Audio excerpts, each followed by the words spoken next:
Yeah. I'll turn on my Brad Pitt filter just to kind of jazz this up a little bit. Oh, you have one of those? No, I should admit one of those. That's what I should. Just kind of learning from the ground up. But Sam started a fantasy football podcast, and actually got some good traction with it. And apparently, people like podcasts. I could kind of take them or leave them. I don't listen to many. I do most of my stuff reading. But it's just a cool way to flex some creative muscle and do something a little bit different and try something out. Yeah. Selfishly, the entire goal is to get coffee with Tom Cruise. I mean, truly, that's what I'm going for. Well, you're just a little step on my ladder to success. I assume me then him is probably the right. I will probably, like, if we have an exceptionally funny repartee, I'll probably use something kind of as a teaser for the actual podcast. Well, then that won't happen. All right. No. Video will go in the dumpster file.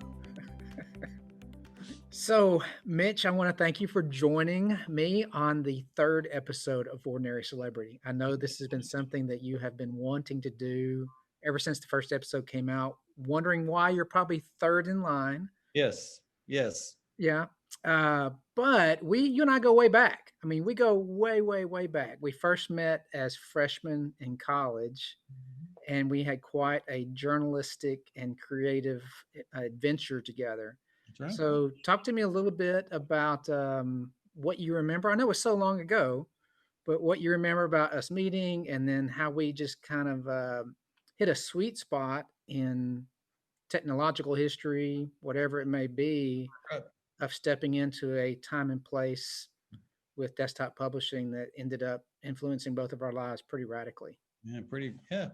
Well, thank you for inviting me, even though clearly I'm no more than your third favorite person in the world. And I appreciate, I love you and excited about the conversation. So yeah, we met, would have been really about August, early September of 1986. Yeah. I had never had a computer in my house growing up. So a computer, I was first exposed to one when I went to Ouachita. It was the Mac Plus, I think it was. Yeah. It was, in fact, over my shoulder, you can probably see I've got a Mac Plus SE and a Mac Plus right there. Nice. Yeah.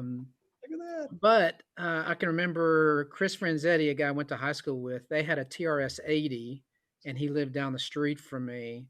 And so really, I can still remember walking the halls of the dorm at Ouachita looking for someone that might have a typewriter. I kind of had a picture of what I wanted to do. So I was a paper boy for my hometown newspaper and fell in love with the media business. Loved everything about it. I loved watching that press run and knowing that there was a blank sheet of paper now, or was, and now there's something on it. And then in a minute, I'm going to be delivering it to somebody's home, and they're going to be clipping it out and putting it on the refrigerator and putting it in a scrapbook. It's meaningful, transformative things. And that just thrilled me. That hit you. What do you think of when you think of ordinary celebrity?